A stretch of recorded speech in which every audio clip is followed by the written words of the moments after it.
আসসালামু আলাইকুম, কামরুলস কিচেনে সবাইকে স্বাগত। এখানে আমি 4 লিটার দুধ নিয়েছি। আজকে একদম দোকানের মতো টক মিষ্টি আর দোকানের মতো কালারওয়ালা দই তৈরি করব।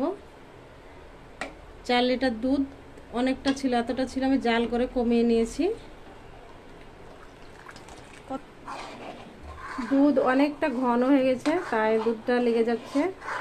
এইভাবে অনবরত নাড়তে হবে, নাহলে তলাতে লেগে যাবে।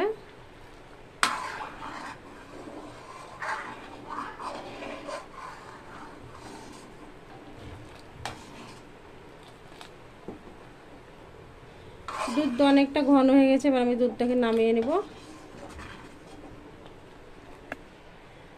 আমি কালারিং দই করব, সেজন্যে এখানে একটা হাঁড়ি বসিয়ে নিয়েছি। আর এই যে 1 কাপ চিনি নিয়েছি, চিনিটাকে ক্যারামেল করে নেব। দইটা যাতে একদম দোকানের মতোই লাগে, সেজন্য আমি চিনিটা ক্যারামেল করে নিচ্ছি।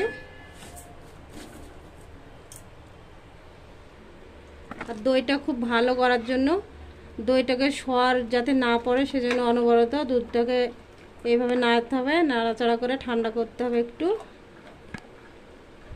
চিনিটা দেখুন সাইড থেকে গলতে শুরু করেছে, যে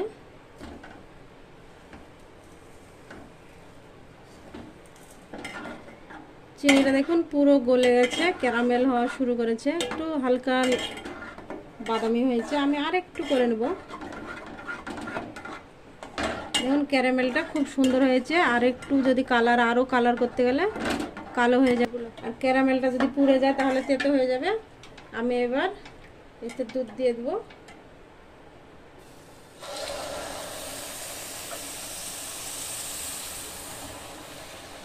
ক্যারামেলের দুধ দিয়ে ক্যারামেলটাকে মিশিয়ে নিতে হবে। দেখুন 2 চামচ দুধ দিয়েছি, আর কিভাবে দুধটা উতলিয়েছে।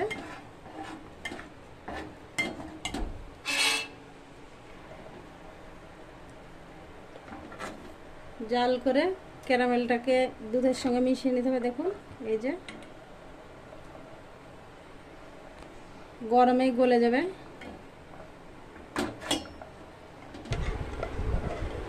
এই যে ক্যারামেলওয়ালা দুধটা এবার আমি দুধে ফেলে দেবো।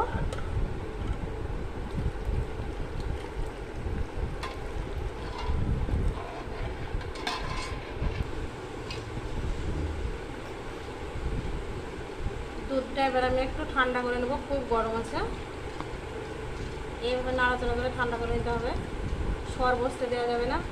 এই যে ফোটা ফোটাগুলো হচ্ছে, এগুলো হলে দইটা বেশ ভালো হবে, একদম দোকানের মতো হবে। দোকানে যেমন এরকম থাকে ফোটা ফোটা, খুব ভালো লাগে দেখতে। দেখুন দুধটাতে কতটা বাবুলস হয়েছে। এইভাবে আমি আরও একটু করে নেব, তাহলে দইটা দেখতে খুব সুন্দর হবে। বসার পরে মনে হবে একদম দোকানের দই।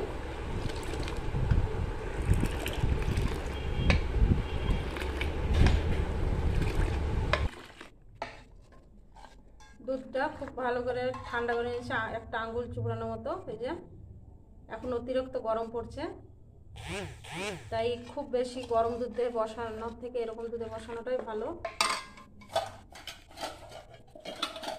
আমি টক দই নিয়েছি, ফেটিয়ে নিয়েছি, এবার আমি দিয়ে দেবো।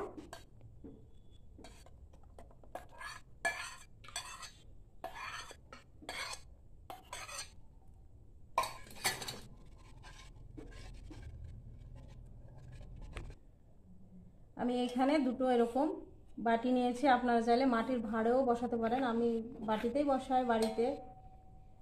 এই যে বাটি নিয়েছি, আর এই বাটি দুটোতে বসিয়ে নেব।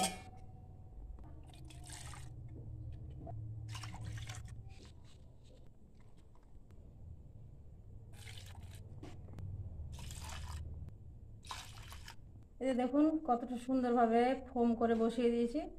এবার এখন প্রচণ্ড গরমের সময় কাঁথা কম্বল চাপা দেওয়ার কোনো প্রয়োজন নেই। এইভাবে শুধু ঢাকা দিয়ে রাখলেই দইটা খুব ভালোভাবে বসে যাবে।